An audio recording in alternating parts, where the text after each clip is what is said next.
Hello, everyone. Welcome to Confidently Be You. My name is Jennifer Shlomovich, and today I'm going to be discussing overcoming female stereotypes with my special guest, Dr. Alejandra Mielke, who is a diversity, equity, and inclusion consultant and a transformational leadership coach for Latinas. One of Alejandra's passions is supporting Latina professionals and entrepreneurs and helping them tap into their own power in order to pursue their dreams and live happier, more fulfilled lives at home and at work. In her work with leaders, Alejandra brings her professional expertise and academic rigor to support leaders' inclusive leadership growth through DEI coaching, education, and strategy development. Alejandra lives in Austin, Texas, with her husband and her son. Welcome, Alejandra. Thank you. Thank you for having me. I'm very happy to be here. And hello to everyone. Yeah, I'm so happy to have you here. So this is a really deep topic we're going to dive into. But before we do talk about that, what inspired you to get into the work that you do?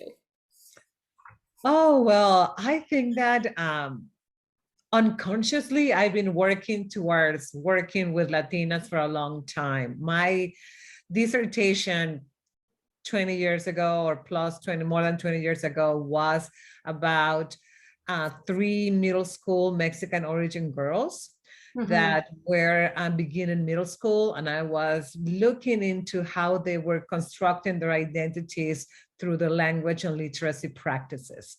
So I think it was from that moment that of course, I had a real, well, they had a real special place for me, these girls. And I've been working in a way to improve the experiences of the Latin community in this country for a long time.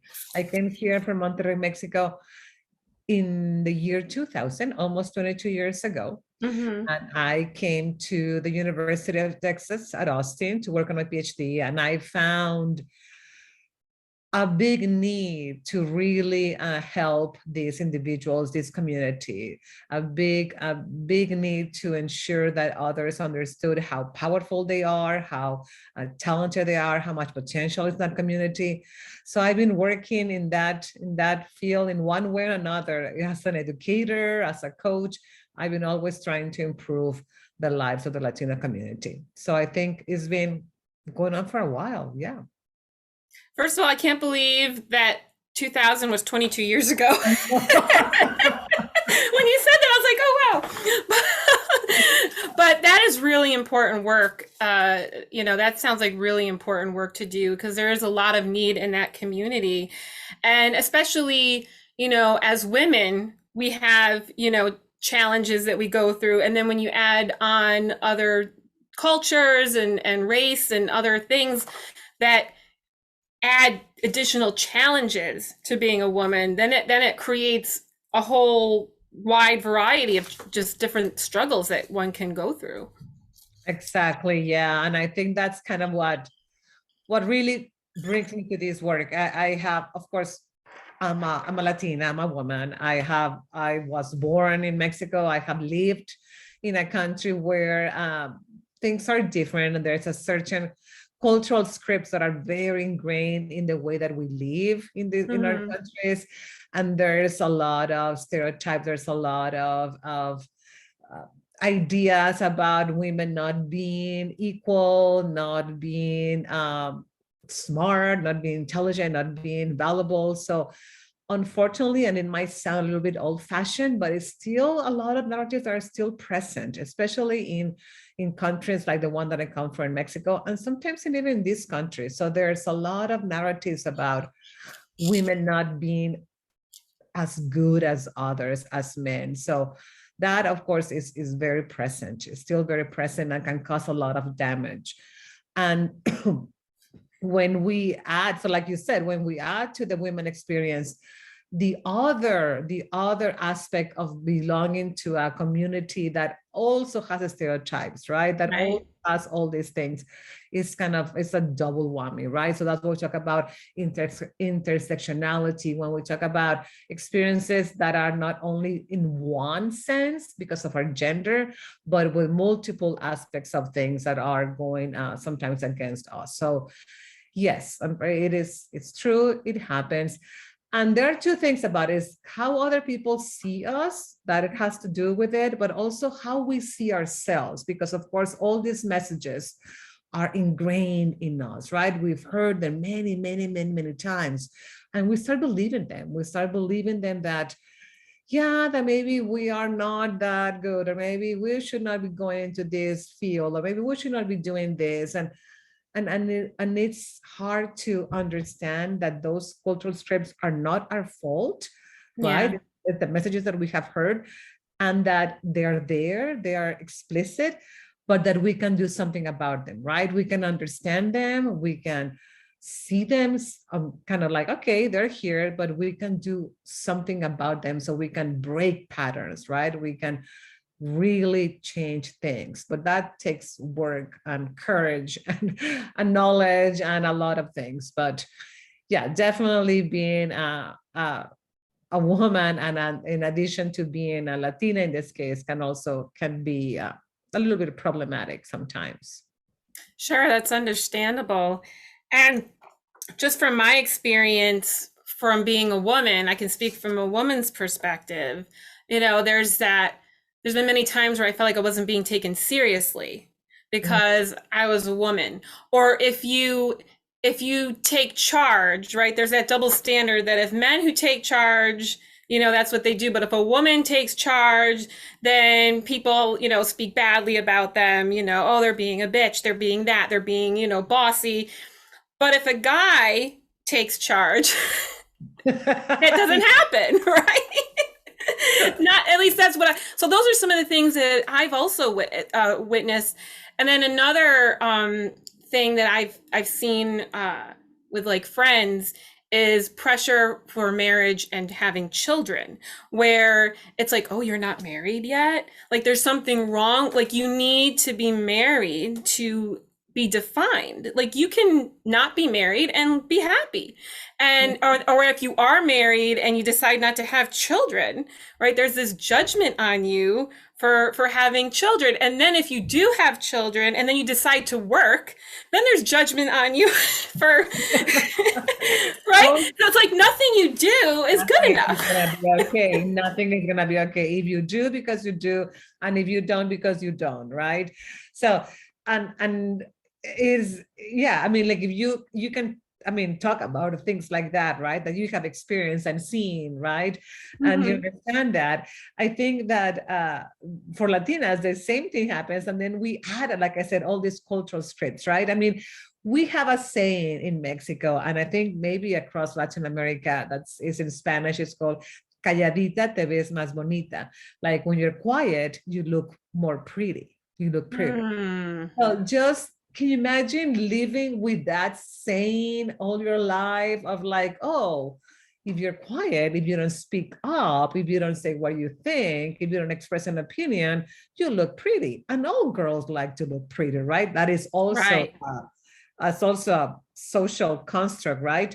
But of course, when you live years and years hearing that message, it is difficult to understand that it is totally okay to speak up, right? To express an opinion, to be in disagreement, to be sure of what you're going to say, to be able to, I mean, all those things that you have to be doing by speaking up when you have heard a message like the one of, if you're quiet, look pretty. So all those messages that we have heard. And I mean, I have heard Latinos, because sometimes even the Latinos against the women, because of course it's a place very traditional where the roles of men and women are very clearly defined. I've heard men saying that the women who do not have children, there's something very wrong with them, right? Like there's something is not going to happen, or is not, like there is a bomb waiting to explode or something, right? So yeah, there are still a lot of those messages that really, really impact work. And so what I have learned is that a lot of the Latina women that I work with, that I have experience with, the dilemma is all this potential and talent that is there. Because Mhm. since we have to work against some of these many messages, right? We develop all these other skills. They're very resilient. They're very determined. They're very, in the sense of, I'm gonna make my family be the best, right? So they have all these stories that can be very beneficial for them. And that's what I want them to kind of bring out. That's what I want for them to understand, to know their worth, to understand that they have all these skills that have allowed them to survive, right? And that they can also use for all to continue their benefit or their growth, right? Yeah, it's like connecting into their superpower Yeah, and perfect. all these things that were challenges, it's finding those strengths and then building that confidence to speak up and live the life that you want to live authentically, not based on what other people are dictating for you. Exactly. That breaking those, understand that those ingrained beliefs, the ones that you believe are just social constructs, that things can be different. Trying to first become aware of those, be aware of those, and then learning how to understand that they don't have to guide your life, and that there is a chance for you to live your life on your own terms, like doing what Yeah. you really want. I think that it can be very easily said now, but the growth in that, from to get to that point, can be quite a journey, right? A journey that, of course, is a magnificent journey, but can take some time for them to really understand that that is even possible, right? That we can live in a different way than others, or that we have lived before. Yeah, that's and again, that's what's so great about your work when you shared with me about what you do, because that's really, really important to show that there's another way that you can live your life. Like you don't have to follow the scripts of what you were told. And I feel like we're in a very interesting time in society right now because we're redefining a lot of things, a lot of old rules, a lot of bias across the board.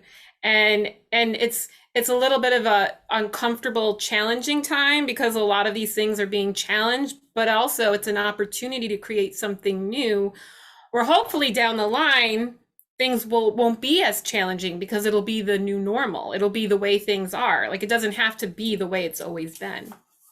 And I try to, I mean, I always say that my mission is to help Latinas live long, meaningful, and healthy lives, right? Mm-hmm. And I always say I'm going to do it two ways. I'm going to go and help Latinas, so we can lift them, so we can speak up, so we can develop our superpowers, leverage those superpowers, right? So I'm trying to go up this way. But I'm also, with my consulting, I'm trying to go through to the organizations and try to make the organizations more smart, more intelligent in the terms of what is it that Latinas need to thrive, right? So Mm-hmm. there's a lot of education that the other people need, the inclusive leaders need to get to understand what are the special challenges, what are the special struggles that Latinas face in the workplace, and how can they really improve the context of workplace so they can really help them. So I'm trying to go from this side down, help the organization really learn, and then lift Latinas in this way so they can really go up and try also to improve. So that's what I'm trying to do. Because yes, there's a lot of, like we said before, there's a lot of like expectations, there are a lot of stereotypes. We are Latinas are always, or not always, but a lot of times are sexualized, right? Are like, are for being exotic, or stereotype how they look, right? Or they are the angry woman, or they are the women who are just gonna have kids and they're gonna care more about the kids. They're not gonna be able to have that balance between work and family. So we have all these stereotypes that both Latinas need to understand that they are not true, right? Even though they have heard them, and that organizations and other leaders have to understand that a lot of decisions are made on those stereotypes. So they have to kind of check their thinking, check their mind. It's like, okay, what are we doing? What are we assuming about these leaders, right, that might not be correct. How else can we expand our thinking to ensure that these women can really have a context where they can really thrive? I'm glad you brought that up because my next question is going to be around unconscious bias at the workplace and ways that leaders can be more inclusive. Yes, well, unconscious bias, unfortunately, is the thing, is the thing that we all have, right? But the thing that can that is going to impact every single one of our decisions that we make as leaders, right? So we'll talk about the workforce, the workplace, every decision that we make with any in the talent management lifespan, right? Like hiring, recruiting, attracting, promoting, performance review can and very likely will be impacted by unconscious bias, right? Whether unconscious bias for Latinas or unconscious bias for many other, but of course, I've seen them with Latinas, right? Because that's what I work with. So we have to make sure that we understand, number one, that we're all going to have biases. They are part of us. They're part of our nature. They're not going to go anyway. So we are not going to make them disappear. We can mitigate them. We can disrupt them. But they're going to be there. So we have to make sure that we understand that, because once we understand that, we're kind of more inclined to catch them before they really impact our decision, right? So we are aware that we have them and we are ready to understand when they're going to come. So there are times when unconscious bias can really hit us, when we are under pressure time, right? When we don't have enough time, when we have not enough information, we're missing some information, we're gonna kind of fill all the gaps with our assumptions or our ideas, our beliefs. And we get when we need more time, when we don't have enough information, and when we listen more to our feelings, right? When we really have that, we are guided by our feelings. So those are the kind of the areas where we can be impacted by unconscious bias.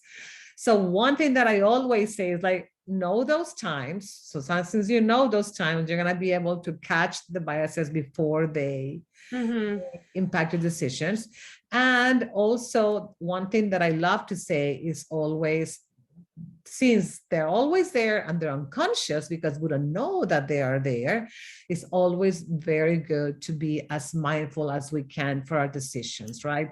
To pause, to take some time. And we're going to do an important decision, right? About hiring or promoting or assigning work or all those kind of things, kind of pause and just take a few moments to say, how is this thought or how can this action be possibly impacted by biases, right?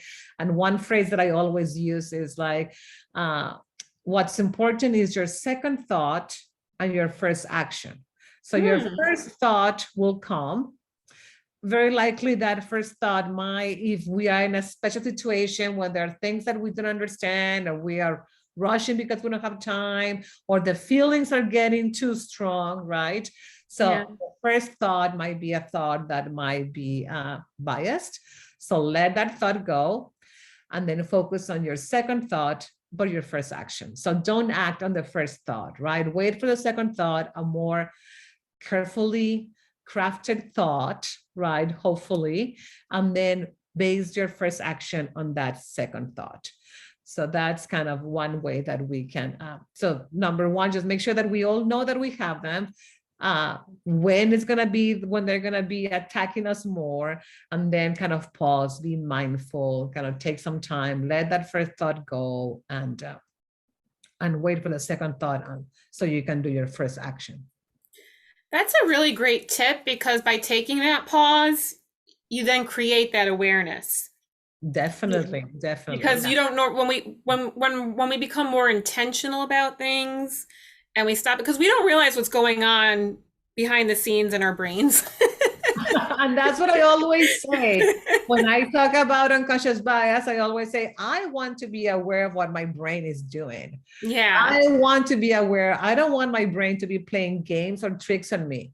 I want to be aware of what my brain is doing. And sometimes we think we are aware, Yeah. but we are not aware. And a lot of what I have learned that helps Latinas who are trying to rise and leaders who are trying to be more inclusive is just that awareness. And that's one of my top skills that I want to develop in them.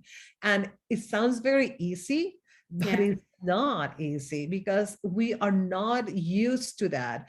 And nowadays, less than ever, everything is so fast, everything is so quickly.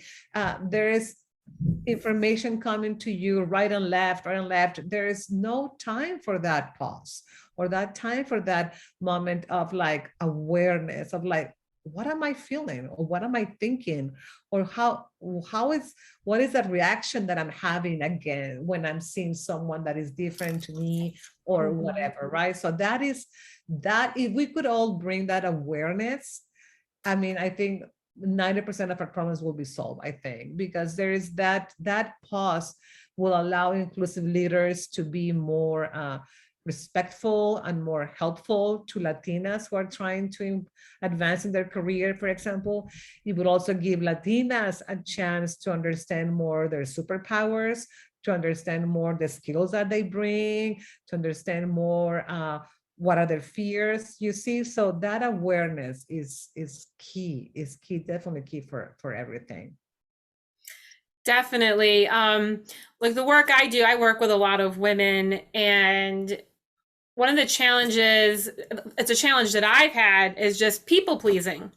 I'm a, there's this need where it's like you got to please everybody. You're the caretaker. I had it ingrained in me that I was responsible for everyone's feelings around me, and I've worked through a lot of that. And like a lot of the women that I work with, it's a huge struggle. It's that fear of saying no, or that feeling that you have to do everything to the point where you burn out.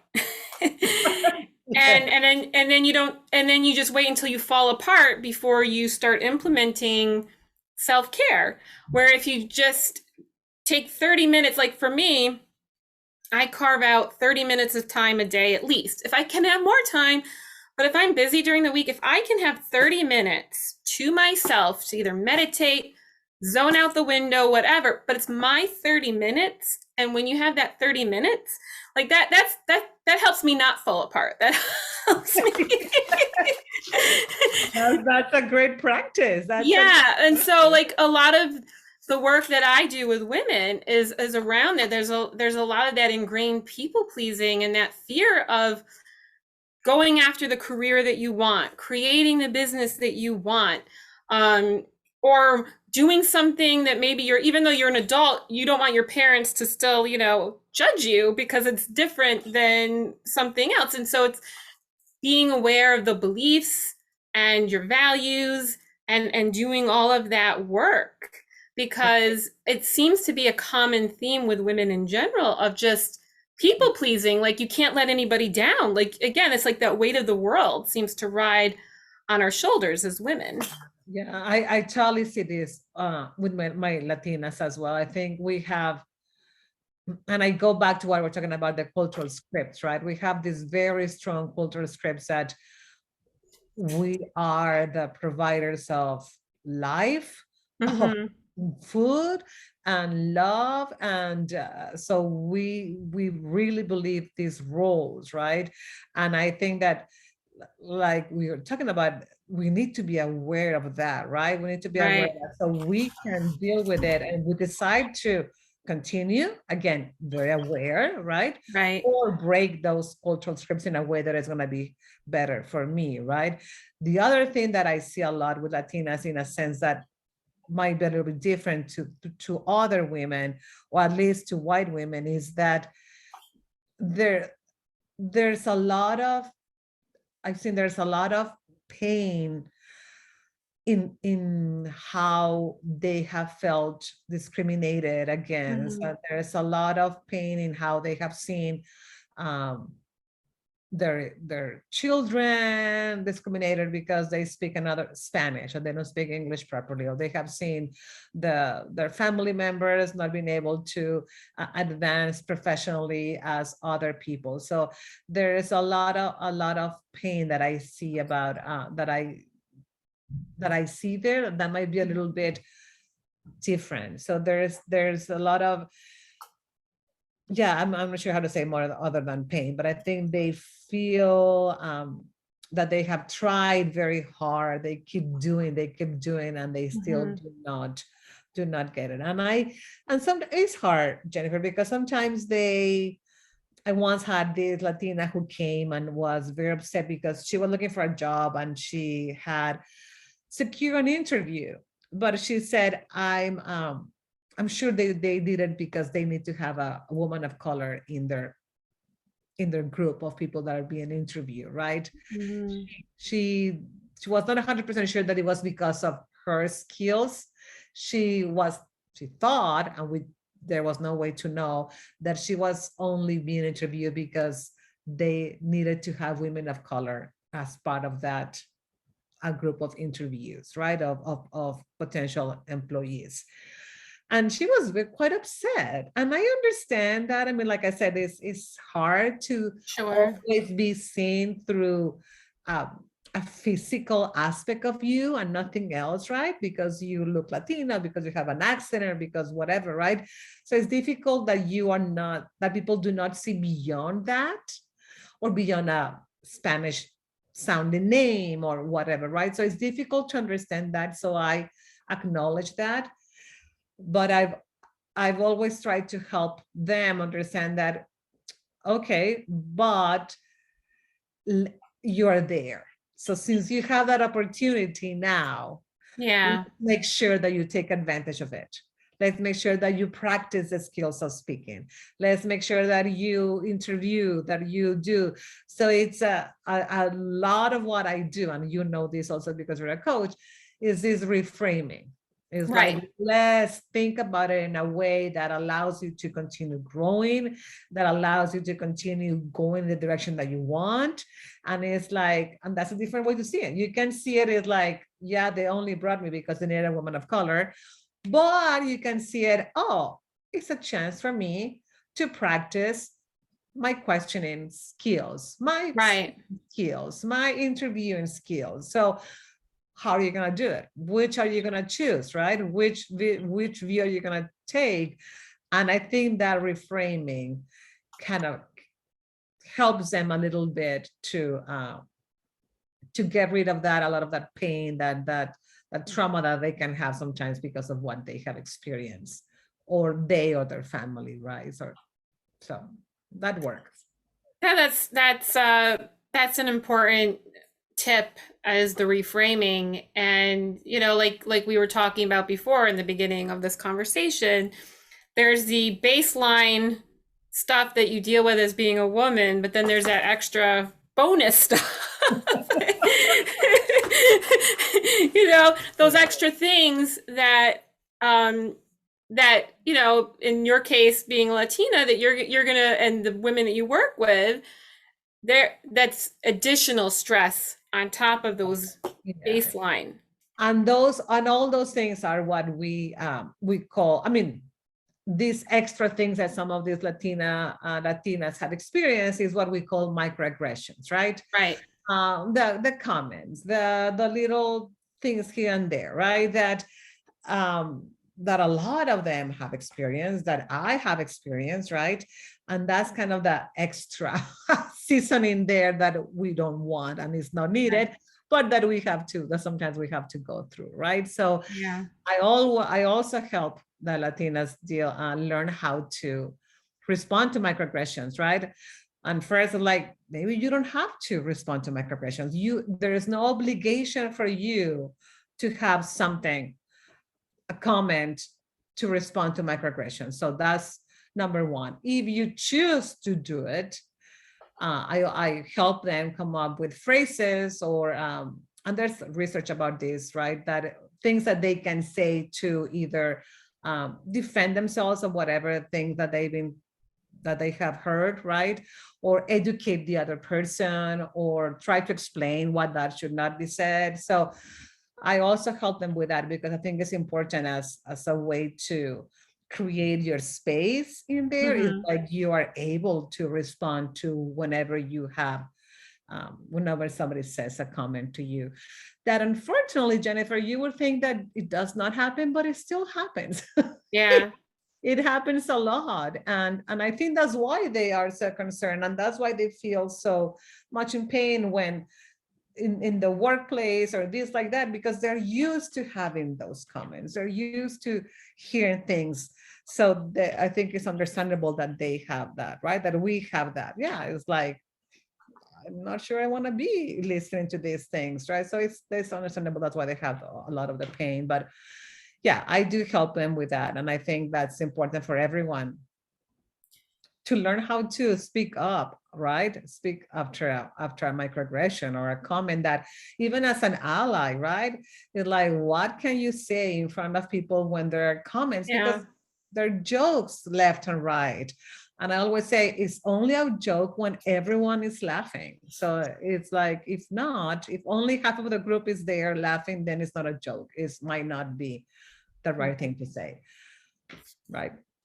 Yeah, it's so important because a lot of the work that I do is around tactful communication, and it's easier to set boundaries when you have some phrases prepared for different scenarios.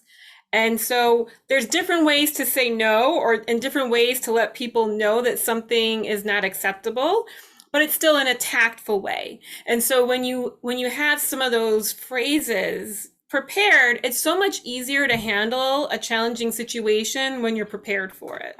Yes, definitely. So, and I wish I had some of those phrases a long time ago, right? But me too. Right? Why did I not learn this before? Right? I mean, like, I remember at the university, someone was criticizing my Spanish. They would criticize my English because, of course, I have an accent and English is not my native language. But then someone would criticize my Spanish, and it's like, okay, no. No, you cannot criticize both. Choose one. Right. How can you dare, fix my Spanish? But anyway, things, like I said, things here and there that it happens all the time. Yeah. Yeah. It happens. So before we wrap up, what are some tips that you can share to help women empower stereotypes, whether Latina women or all women? What are some tips that you can share? I think there's a lot of education. I think we go back to the phrases, right? I think there's a lot of education. There's a lot of in the moment when comments are made or when decisions are made. If you're in a decision situation and you are noticing that things are not being decided very objectively, right? So, or when you hear comments and when you hear jokes, I think there's a lot of power in learning what to say and how to educate others. So definitely that would be one. Also, in addition, I'm always in favor of know your worth, right? Like understand that by you knowing, because we cannot do a lot of what other people think, right? But we can do a lot about what we think about ourselves and what we can do to ourselves, to our career, right? So know your worth, understand that you're bringing to the plate all these amazing skills, right? And we forget about them. I always say you have to have your brag book. You need a book where you keep your accomplishments and your achievements, because we forget, right? We forget what we did last week. We're gonna forget what we did last year. So, and I always said, when you have a performance review, the best way is to make sure that whatever the other person is telling you should not be a surprise to you, right? Because sometimes there are instances when these Latinas want to play humble and play small and be the nice girls that they have been raised to be. And when it's time for a performance review, either they forgot everything that they did, or they don't want to put it there because they want to be bragging. And then it turns out that the manager has even all these amazing things to tell them, to say about them. It should not be the case. They should not know better what you did, right? You should have everything there. So you know your word, brag, your brag book, write everything that you have, because when you believe that, then you're going to be able to show up more powerfully, right? Yeah. And that is going to little by little kind of trump down all those stereotypes, right? So always try to educate, always know your word, and understand how stereotypes are created, right? Stereotypes are very powerful. They are inside society. They are so it's hard to deal with them sometimes, but just understanding that will allow you to give you more power to it. Like, okay, well, this is not about me. It's not because of me. It's because of them. I'm gonna keep doing my best work. And for people who might be using stereotypes, right, or who have these views or beliefs, think about in terms of individuals, right? Try to individuate, if I can say that word, not stereotype. Try to think about the person as a unique individual instead of Yeah. one member of one group. And be careful with our language, because we as humans, we have the tendency of saying all women are this, all Mexicans are, and we use all these words like all or never and always. Right. These generalizations. These generalizations that we tend to do so easily, and we do it kind of like half jokingly, half not, kind of let's just be careful with our language. And I insist that a lot with everyone. I mean, with everyone. It's not true. We cannot know. We don't know. So we really cannot do that, right? Really have to be careful with the language that we use.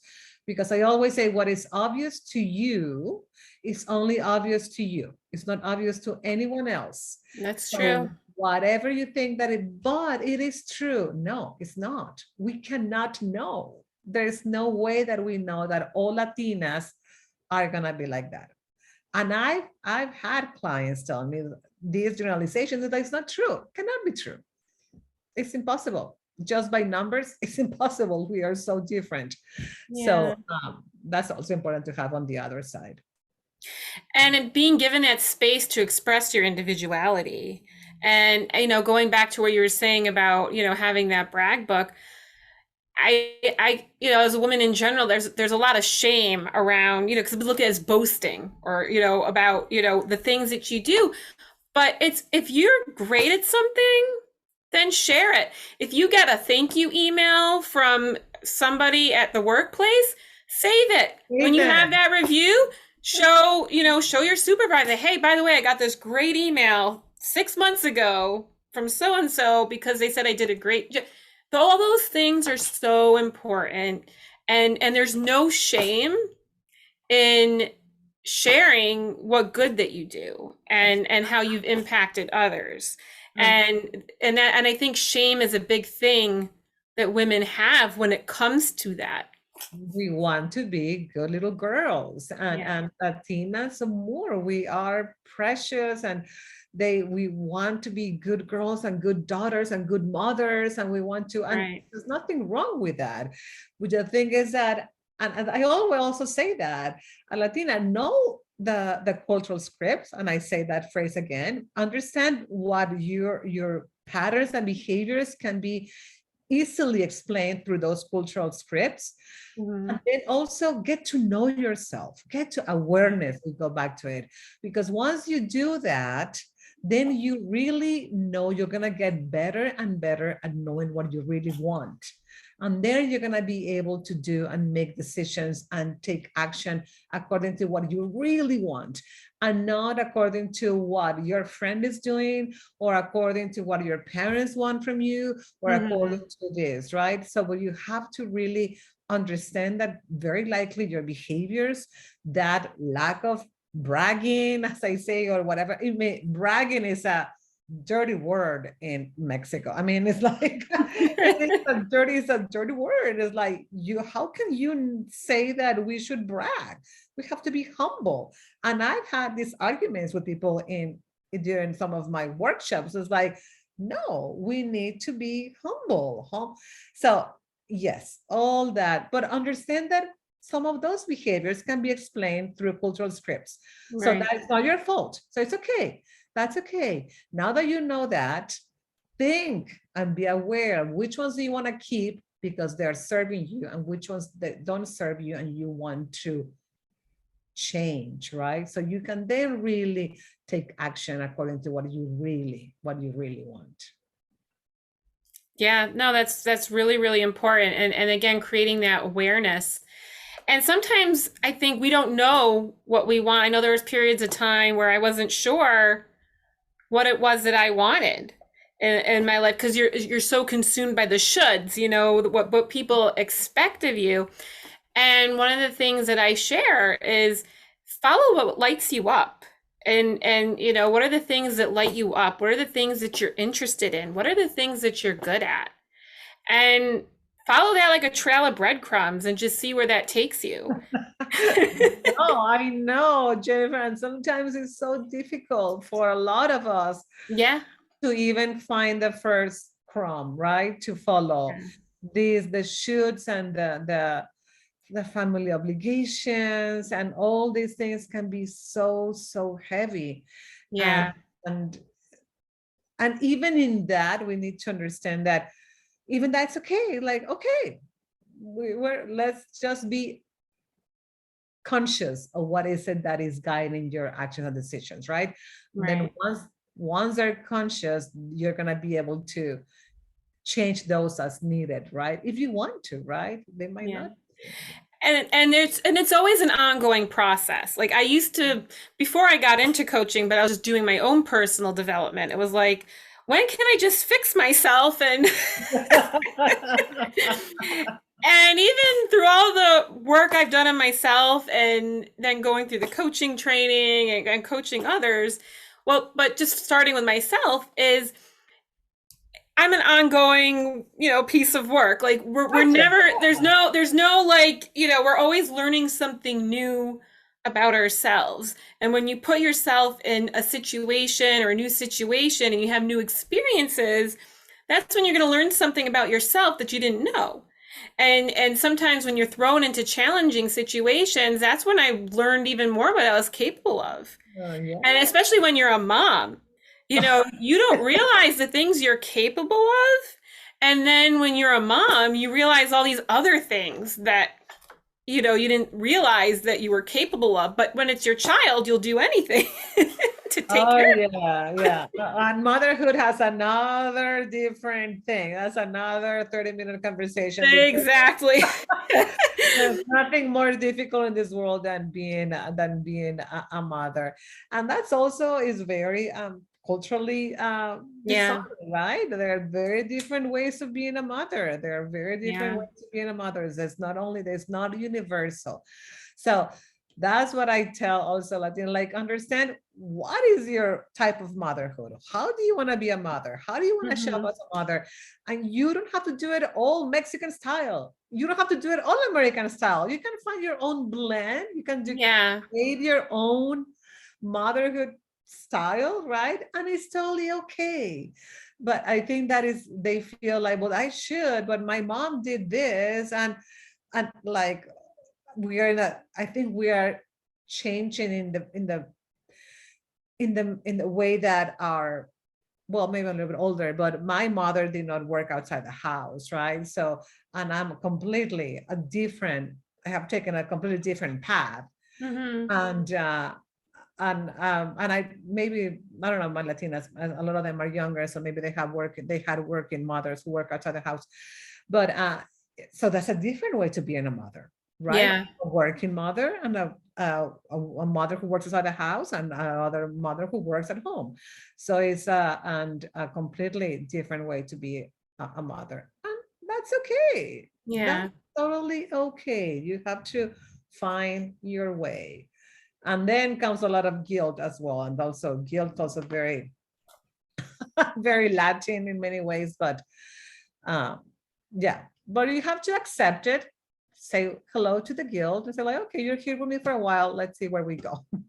Yeah, greeting the guilt, and that's a lot of the work, you know, is greeting your feelings. So often we want to like push our feelings away, but they're only going to come back even stronger. And so when you greet them like a guest but then like one of the things I've learned to do is like, well, why am I feeling this? And then where did this come from? And then when you start asking yourself those questions, instead of just reacting, again, it's that awareness. When you just ask, well, why am I feeling upset right now? Why am I feeling guilty right now? Why, and then you start understanding and creating that awareness. And then that's where you can take that action and make those changes. But it's a gradual process. None of these things Process. happen overnight. Yeah, completely. And once you understand that, once you understand like, oh, there is a reason, there is a reason for me to feel this way. Right. It's way easier to handle the feeling, right? Than Yeah. like, oh, okay, if I go to my kid's room and the clothes are all over the floor, and one of my values and my thought beliefs is like my house should look nice and pretty, and the room does not, of course I'm going to have some reaction when I see that, right? And a possibly action, a feeling and an action. So it's good to do that exercise, like you're saying, like why is this coming from, right? And once you get in the routine, like you said, it's a process, but then it kind of becomes a little bit more easy, right? Like, oh, I'm feeling this because, oh yeah, I got disappointed because of this or whatever. Now I'm having this reaction. So it's always it's a great exercise. Yeah. And it ties in what you were talking about earlier about pausing and then that second thought. What I said, the everything with awareness is the skill, right? Because Definitely. nothing else can happen without awareness. Absolutely. Else. You cannot make a decision, you cannot take action, you cannot trust the process, you cannot do anything without awareness. And it's so fleeting, right? It's like sometimes it's there and then it's gone. And you grab a little bit of awareness and then it's gone. And you get distracted. The books, the TV, the radio. But if we could just continue in that practice of reaching for an awareness, I think we would be in a different, totally different spot. Absolutely, for sure. Before we wrap up, what are some resources that you would like to share with anyone watching? Oh my goodness, like books or what? What would Yeah, books, podcasts, anything that you think would be helpful for viewers. Well, if I have some Latinas here listening, there is a new book that came this year by another very powerful Latina, and her name is Valeria Aloe, and the book is, I don't know if I have it here.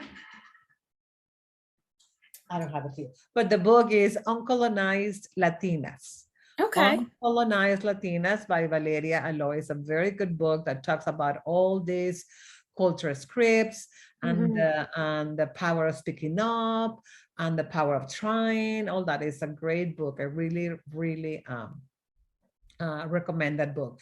And for the leaders who want to become more inclusive in their role as leaders, I have a book called Deep Diversity. And Deep Diversity, the author is Shakil, and I have Shakil Chaudhuri. And I love that that book. It really talks about how there is such a big emotional component of biases and diversity that we have to pay attention to, right? That we is mental, of course, so mental work that we have to do to be aware of what we do, but also there's a lot of emotional thing that we have to pay attention to as well, right? To keep in mind. So that would be two amazing books that I really, really like. Great. I'll if you can send me the links to those, I can include them in the notes below. So this way, anyone watching who wants to check them out can easily find them. And then there's a book I want to recommend, and I have it. I'm just going to go grab it. It's funny. I didn't think about it until like after we started. Setting Boundaries Will Set You Free by Nancy Levin. This is a great book. She has a lot of exercises and she talks about how she was a people pleaser and just she shares a lot of personal experience, and then she has a lot of great tools and just exercises in each chapter to like do in your journal. So this is a great book Wow, to excellent. create that awareness of, so if you're a woman who's struggling with people pleasing and you want some support, but she also has a podcast. I've listened to it a couple of times. I listen to so many podcasts, I can't keep up with all of them. But I listened to her podcast a couple of times and it's really great. So I'm going to include the links in the notes below for her podcast and this book, because it's really great on doing that boundary work. Excellent, excellent. So yeah, they'll have a lot of books for them to choose. Yeah, great. And before we say goodbye, what's the best way for people to connect with you? I am very active in LinkedIn. That's one of my favorite social media platform. I love LinkedIn. And so my name is there. My website is latinapowercoaching.com. So that's also, you can find a lot about me there. Great. And that's it. I do a little bit of Instagram, but mostly I'm in LinkedIn. I like LinkedIn. There's a lot of LinkedIn to get. Great. So yeah, I'll include the links there as well, so everyone can easily connect with you. Alejandra, this was so great. Thank you for having this conversation with me, and I hope all of you watching got some value from this. And yeah, well, thank you again, and thank you everyone for watching, and I hope you have a good week, and I'll see you next time. Thank you for having me. Thank you. It was very fun. Have a great time. Bye. Bye.